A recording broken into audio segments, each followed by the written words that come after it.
into the Odds and Audibles Roundtable. I'm Matt Prehm. We've got Eric Scopel, Kevin Wade here from DuckTerritory.com.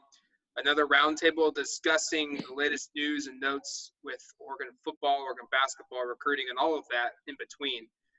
We're going to discuss some news on Justin Herbert leading into Thursday's first round of the 2020 NFL Draft. There's been some more discussion there, more news to report. We've got best case, worst case scenarios for the Ducks in the entire draft, which runs from Thursday until Saturday afternoon. And then as we were building up this show plan, some news hit Tuesday morning with Korey Foreman, the number one recruit in the country, decommitting from the University of Clemson.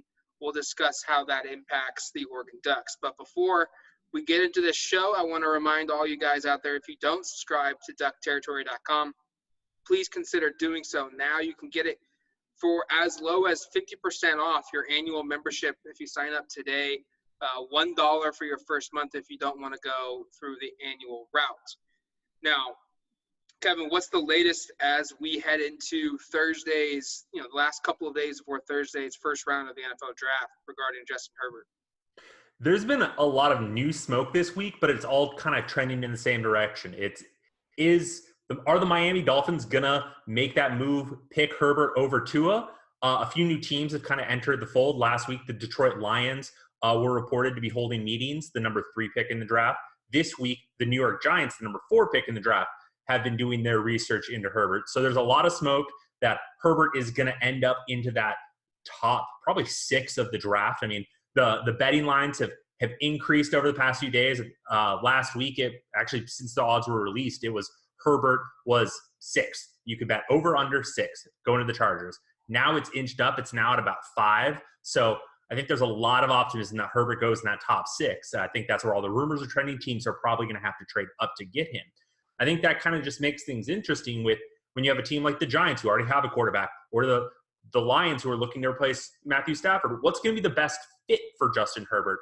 And to me, that still is the team that's been talked about picking Herbert since basically back in September. It's the Los Angeles Chargers.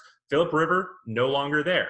Tyrod Taylor is their quarterback. He's on a 1-year contract. It'd be the perfect place for Justin Herbert to just slide right in, not have to be the immediate starter, but he'd be able to get some reps and experience before being thrown to the wolves. Plus, Los Angeles Chargers don't have a ton of pressure. So I think it's the optimal scenario. Not sure how it's going to shake out if he ends up there, if the Dolphins take him, but I think that's the best spot. What about you, Eric?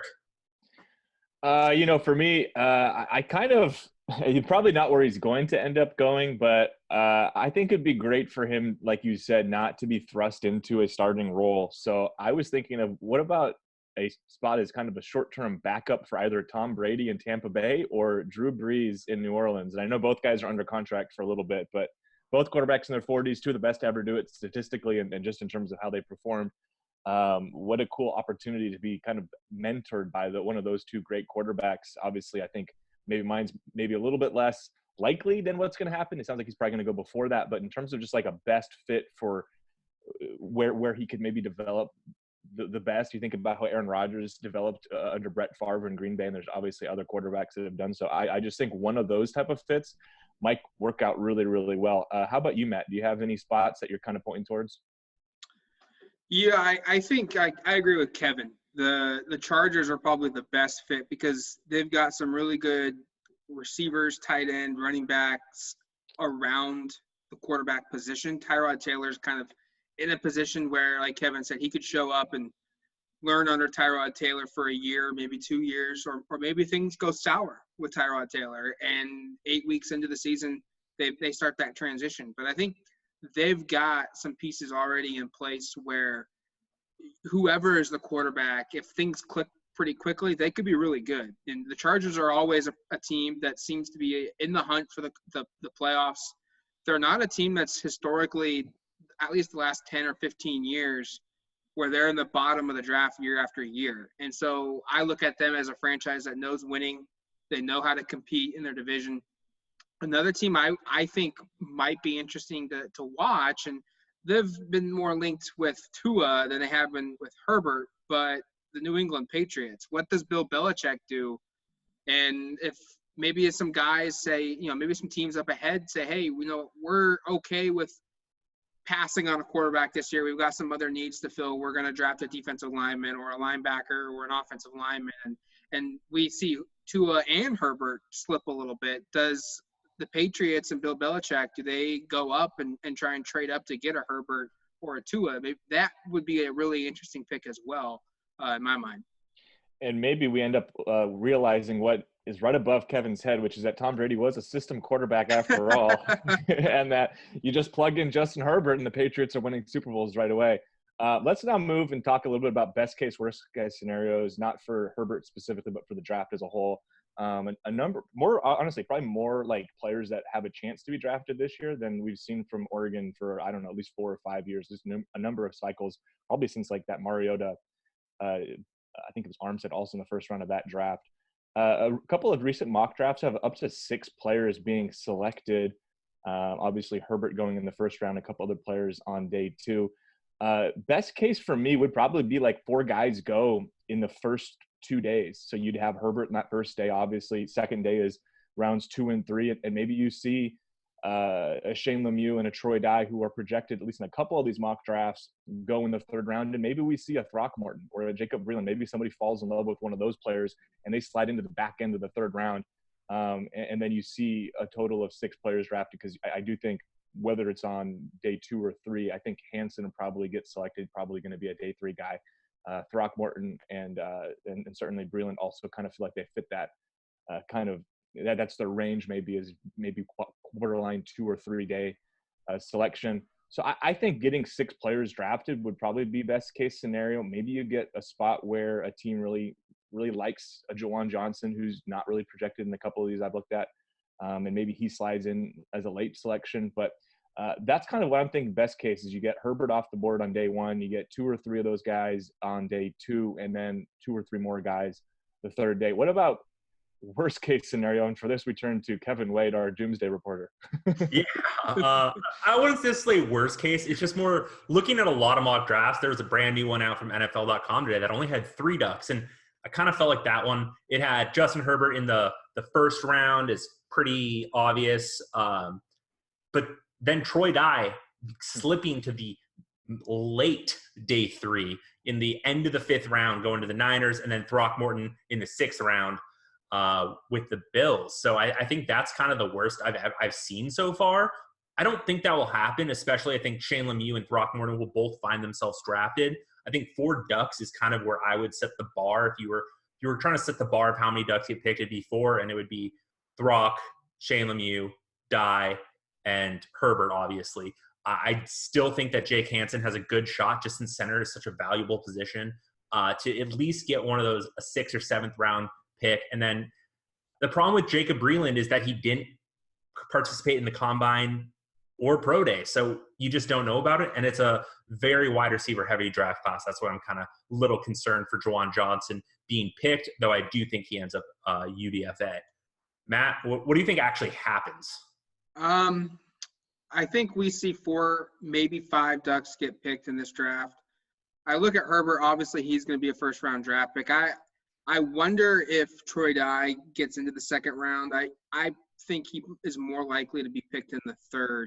Had he been able to have a full pro day and a full combine, probably could maybe have moved his way up into that 2nd round. But this is a draft in which there's a lot of uncertainty. I mean, we're seeing stories about how the NFL did a mock draft themselves and bandwidth was an issue, and and teams could not pick as quickly as they were required to, and there's just going to be a whole bunch of just technical issues, and a lot of the information that scouts relied upon going to pro days and getting guys in for meetings and evaluations, none of that happened for the most part. And so I think we're going to see a real conservative draft. Guys aren't going to take risks. There aren't going to be guys that explode through the pro day circuit and see their stock soar. And so I think Dye might be a 3rd round guy. He's probably going to be the 2nd player picked for Oregon. And then I think Throck and Lemieux will find themselves picked maybe that middle of the 2nd day. So, 5th round, 6th, maybe early 6th round.